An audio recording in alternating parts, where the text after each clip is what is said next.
Shalom, shalom. This is Hawud. Alright, so I know everybody know about this, and pretty much everybody should have knowledge of what I'm about to bring out. But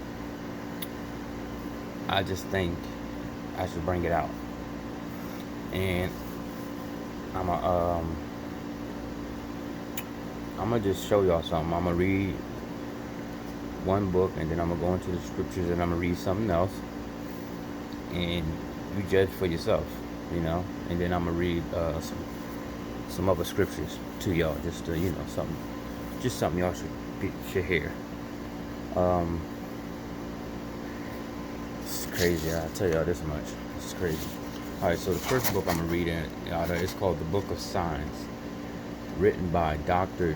David Jeremiah. All right, here we go. Chapter 1, Israel.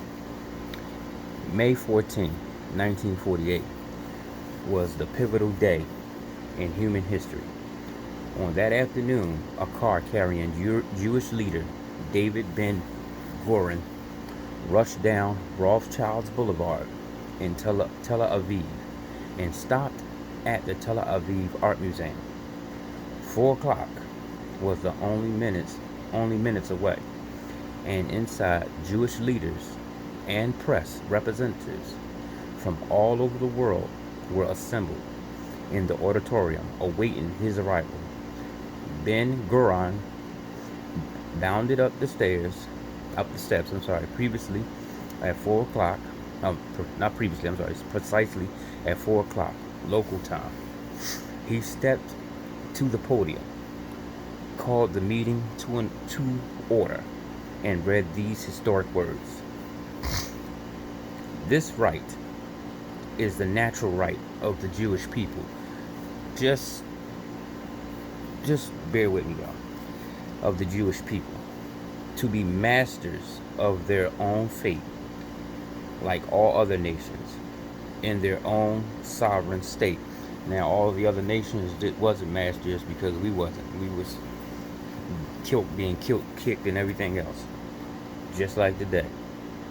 Accordingly, we are here assembled by the virtue of our natural and historic right, and on the strength of the resolution of the United Nations General Assembly, hereby declare the establishment of a Jewish state in Eretz Israel, to be known as the state of Israel. Question: did they say anything about the Most High? Did they even use the word God? I don't mess with that word. But did you hear them say anything about the Creator putting them back in their land? Here, let me tell you who put them in their land, in this land. Listen to this again.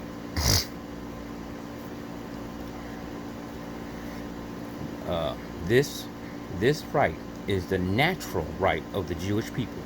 So they saying this is natural. This is what they should have, to be masters of their own fate, like all nations, in their own sovereign state. Accordingly, we are here assembled. So they're telling you they're assembled. Now they're going to tell you by who they were assembled by, and by virtue of our natural and historic right, and on the strength and resolution of the United Nations General Assembly. So that's strength they're using. That's who's giving them this land, not the Most High. The United Nations is. United Nations General Assembly hereby declare the establishment of a Jewish state in Eretz Israel, to be known as the state of Israel. Okay, so the Most High did not give them this land. So that right there is a lie, because if he did, they would say it. But we're going to go way deeper than that. 6,000 miles away, President Truman sat in the Oval Office reading a statement. He signed his approval and noted the time, 6:10 p.m. A minute later, The White House press secretary read and released to the world the United States had officially recognized the birth of the modern nation of Israel. The Most High didn't recognize it, they recognized it. Israel's prophecy, written 740 years before the birth of Jesus, oh, here we go, declared, who has, who had, who has heard such a thing? Who has seen such a thing? Shall the earth be made to give birth in one day, or shall the nation be born at once? So they quoted Isaiah 66 and 8. Secular Israel was born that day. Yeah, I'm quite sure y'all had the same thought I just had. In the past 7 decades, this tiny nation with a population of 8.5 million has been geopolitical center of the earth. Why is this so? Why is a fledgling country with a total land space smaller than New Jersey, yeah, mentioned in the nightly news more than any other nation except the United States? To answer this question, we must understand what happened on that day in 1948. So in 1948, the United Nations gave them this land and called it Israel, right? No power, nothing happened. The earth didn't shake, the sky didn't turn black, the stars didn't fall, nothing happened. The United Nations gave these people land.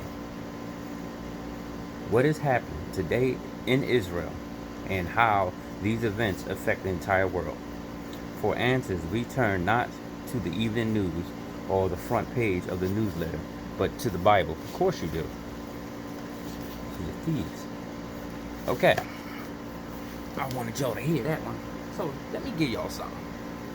Let me give you what. I gotta move my phone over a little bit. Let me give you something, y'all. Here we go. Jeremiah 31. The good news of the return. At that time, says the Most High, I will be the power of all the tribes of Israel. Oh yeah, I'm gonna make sure y'all hear this. So, in the New Testament, all you're gonna hear is Jew, Jew, Jew, Jew, Jew. In the Torah, you're gonna hear Israel, him, she, her, my bride, Jacob. That's what you're gonna hear. You're never gonna read the word Jew in the Torah. Like I keep telling people, that new tune has nothing to do with us. That has something to do with the people that's running around talking about they are the people of the book. And like I just showed y'all, a government gave them the land, not the creator. So they're going by a religion. We don't have a religion. We have a heritage. Let's keep going. So Jew is all 12 tribes of lookalikes. Let's keep it moving. And they shall be my people. Thus says the Most High. The people that escaped the sword have found favor in the desert. And Israel comes forward to be given his rest. The Most High appears to him from afar. Anybody see anything in the news 1948? Any clippings about the Creator appearing from afar? Nah, I never read nothing like that, and they would have still been talking about it. With age-old love, I have loved you. So I have kept my mercy towards you. Keep it moving. Again, I will restore you, and you shall be rebuilt. Okay. O Virgin Israel, carry your festive tambourines. I bet you not one person over there got a tambourine. You shall go forth dancing with the merrymakers. Again, you shall plant vineyards on the mountains of Samaria. They're not in Samaria. Those who plant them shall enjoy the fruits. Yes, a day will come when the watchman will call out on the Mount Ephraim Have y'all heard anything like that happening? Nope. I know I ain't reading nothing like that. Raise up, let us go to Zion, to the Most High, our power. For thus says the Most High, shout with joy for Jacob, not Jews. Exalt at the head of the nations. Proclaim your praise and say, the Most High has delivered his people, the remnant of Israel. Behold, I will bring them back from the land of the north. They're in the north. They were in the north. So you telling me they went from the north in? Okay. All right. I will gather them from the ends of the earth. They were not scattered all over the earth. They were in Ukraine with the blind and with the lame in their midst, the mothers and those with child. They shall return as an immense throng. So they didn't return like that. And if you notice, the Most High says he's going to gather. They got gathered by a nation, a government. But I will, oh, my fault, y'all, immense throng. They depart in tears. Some people won't cry. But I will console them and guide them. I will lead them to brooks of water on a level road, so that none shall stumble, for I am a father to Israel. Ephraim is my firstborn. They ain't say nothing about no Ephraim either. Hear the word of the Most High. O nations, proclaim it on the distant coast, and say, he who scattered Israel now gathers Israel. I'm gonna lift this phone up, y'all. Hold on. Now gathers Israel them together. He guards them as a shepherd his flock. The Most High shall ransom Jacob. He shall redeem him from the hand of his conqueror. So, I got a question. Hitler conquered them, right? So who did the Most High go slaughter for them? Because if I'm not mistaken, the United States killed them. Oh, allegedly, because he's probably not even dead. Shouting shall the mount of the heights of Zion. They shall come streaming to the Lord's blessings. The grain, the wine, and the oil, the sheep and the oxen. They themselves shall be like watered gardens. Never again shall they languish. Then the virgins shall make merry and dance, the young men and the old as well. I will turn their mourning into joy. I will console and gladden them after their sorrows. I will lavish choice portions upon the priests, and my people shall be filled with my blessings, says the Most High. Thus says the Most High, in Ramah is heard the sound of mourning, of bitter weeping. Rachel mourns for her children. She refuses to be consoled, because her children are no more. Thus says the Most High, cease your cries of mourning. Wipe your tears from your eyes. The sorrow you have shown shall have its reward, says the Most High. Now, this thing with Rachel, right? So if you read it in the New Tune, is talking about Herod supposed to have been killing kids. That ain't what you just read, is it? That ain't what I just read, is it? When he's supposed to went looking for little Jesus, little Zeus, to kill him, and he's killing the kids, and Rachel was crying for her children. Do you that ain't got nothing to do with that. You ain't hear the word Harold or anything, Herod or nothing, did you? Just making a point. They shall return from the enemy's land. So Jesus was in the enemy's land, and he has to return back to where? Listen, that's why I've been trying to tell people. That new tune, all they did was stole from the Torah to justify their God. And our people are worshiping an idol. And we got to come out up out of that quick. All right. All right. They shall return from the enemy's land. There is hope for your future, says the Most High. Your sons shall return to their own borders. I hear Ephraim pleading. You chastise me, and I am chastened. I was an untamed calf. If you allow me, I will return. For you are the Most High, my power. I turn in repentance. I have come to myself. I strike my breast. I blush with shame. I bear the disgrace of my youth. Is Ephraim not my favorite son, the child in whom I delight?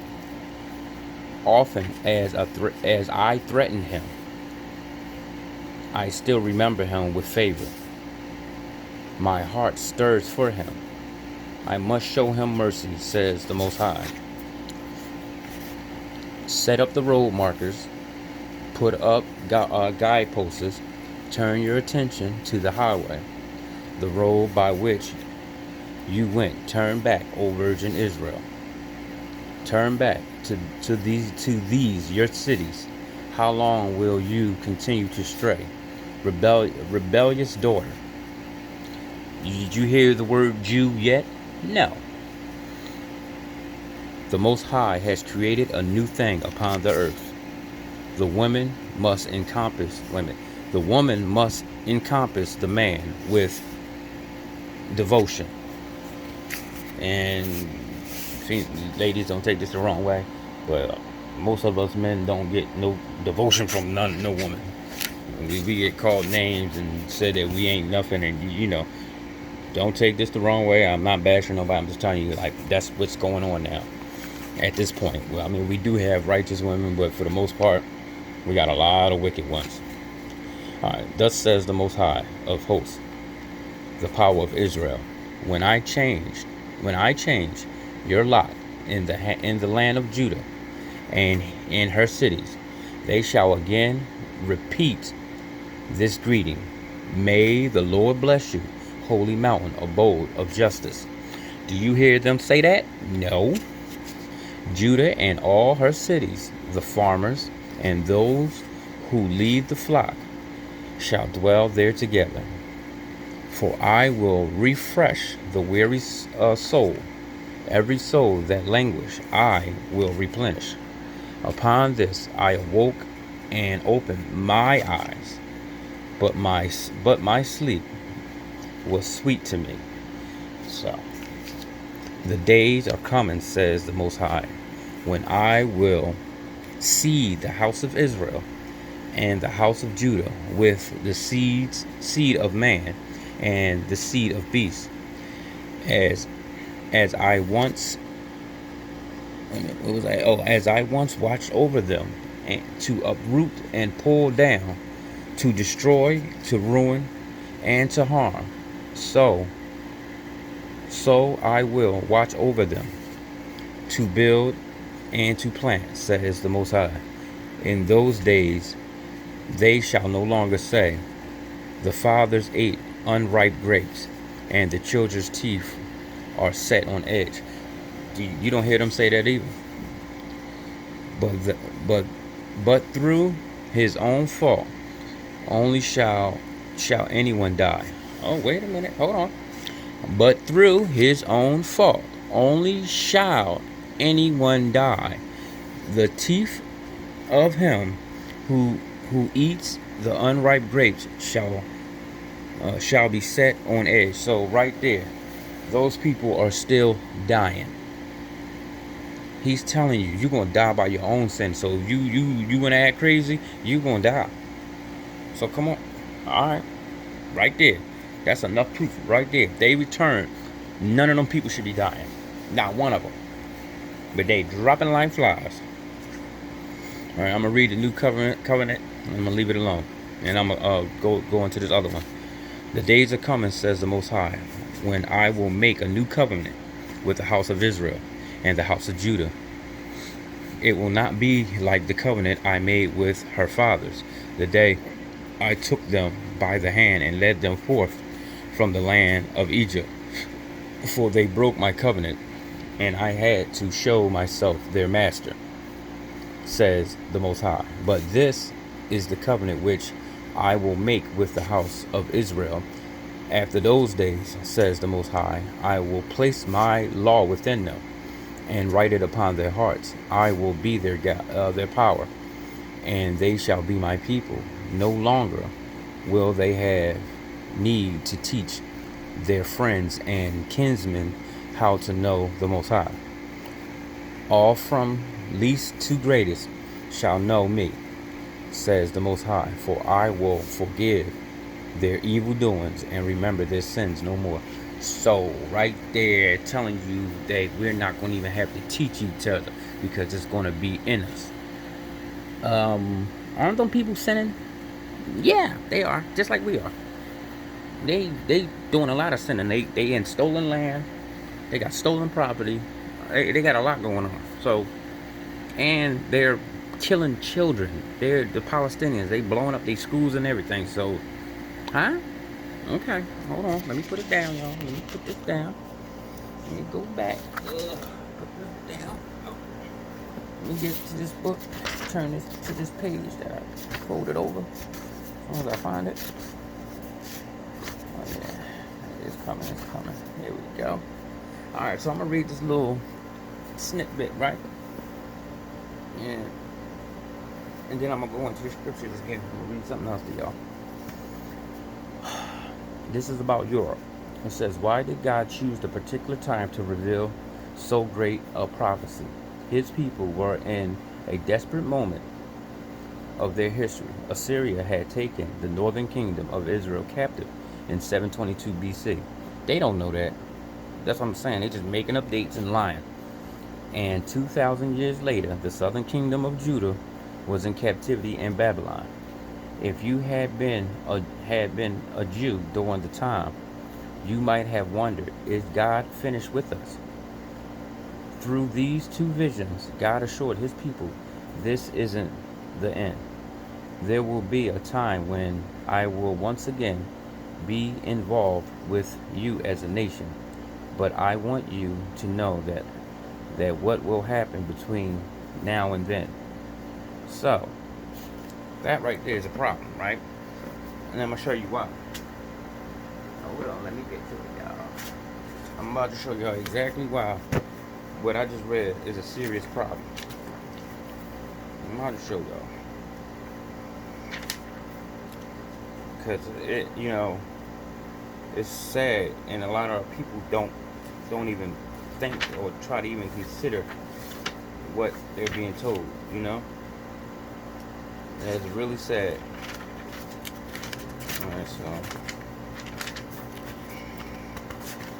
I want y'all to know something. Here's something. Right? Alright, number one. Right? So if they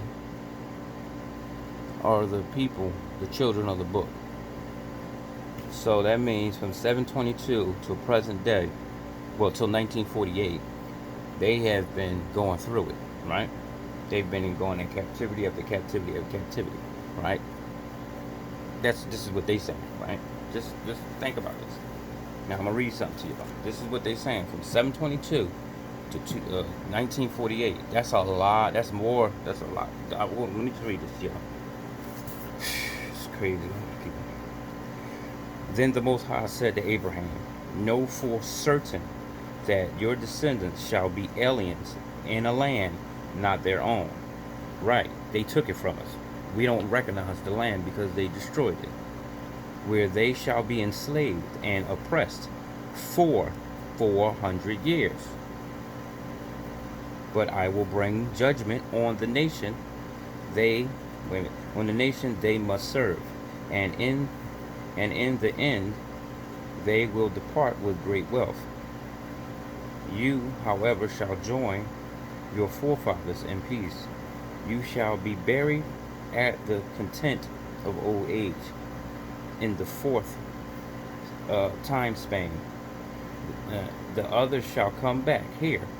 The wickedness of the Amorites will not have reached its full measure until then. So I'm gonna show y'all two things. Number one, he said we're going into captivity for 400 years. 14, 15, 16, 17, 18, 19, 20. That's more. That's seven generations. But that's pretty much that's what I was trying to tell people. They put this in here. They literally put this in here because unless you count by the 1600s, but we were in captivity way before then. They put us in captivity as soon as they got here. You could read that with Columbus. The minute Columbus they made us work, we went into captivity, and that started in the 1400s. So, and actually, that's seven generations. That's what Baruch was saying. For 7 generations, we was gonna be in captivity. So, unless, like I was explaining, telling somebody, I think all the captivities happened at one time. I'm just being honest with you. I think they all happened at one time because if the world knew that this is the promised land, then they would have kept coming. These people didn't know nothing about this land. They just found out in the 1200s. They found out in the 1200s, and that's when they got it together and started, making their papal bulls so to get ready to come over here. They were waiting. They did not know. So you telling me we went into captivity? Well, whoever went into captivity at 722. Then that means they would have been in this land occupying it. They would have kept coming. You see what I'm saying? Especially when we started sinning. And the Most High said He gonna bring a people who we didn't know. That means we, or they, or whoever, they were free. Where? They don't show you that they was free. They keep telling you they went into captivity after captivity after captivity. So when did they get free? Little shots here and there. And if you're talking about what this mess with Hitler, okay. If they're gonna say they are, then that's after. That's in the 1900s. So where's the 400 years at? Because 1948 to even 2020, that's not 400 years. Yeah. You see what I'm saying? So we gotta think. Now, what I'm gonna do is I'm gonna show y'all something. Okay, here we go.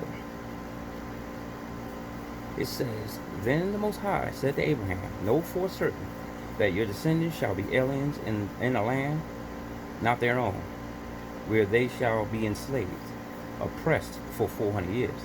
But I will bring judgment on that nation, on the nation they must serve. It's telling you we gotta serve that nation, right? And in the end, they will depart with great wealth. You, however, shall join your forefathers.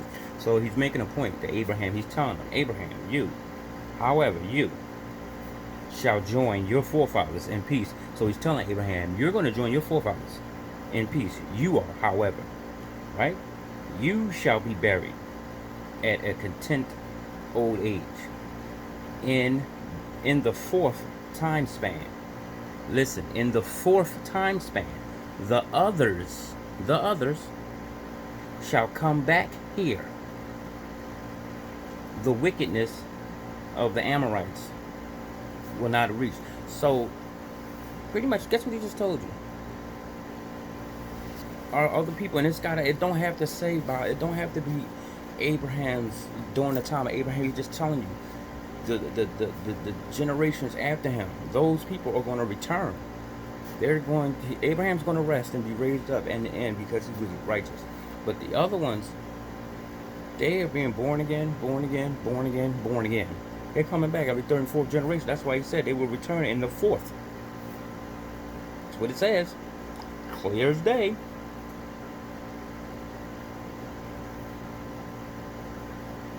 So, I mean, this is an older Bible, so that's why, I put that out there. So, I mean, I don't know, y'all. I mean, think about it, look into it, tell me what you think. But their timeline don't match up with ours. Their timeline is totally off. It don't even fit the scriptures. Their timeline fit what they say it is. It ain't fitting what was written. So who's telling the truth, the Most High or man? You know what I mean? I just wanted to bring that out because it's becoming a big thing, and their timeline, the whole thing, they're telling you with these numerous captivities that fit that whole Zeus story, that whole Jesus thing, that whole thing to tell you. So this dude gonna come back on a cloud like Goku, doing all this stuff. If you read the Torah, it don't tell you nothing like that. It don't even say Jew. It don't say nothing like that. So, and it tell you the Most High is gonna come and lead us back. I mean, well, we're gonna be going. He's gonna be behind us, protecting us. So we got a problem. And to tell you the whole world gonna see this. The whole world, well, they saw it on news. They didn't see nobody leading them. All right, y'all. Let me know what y'all think. Shalom.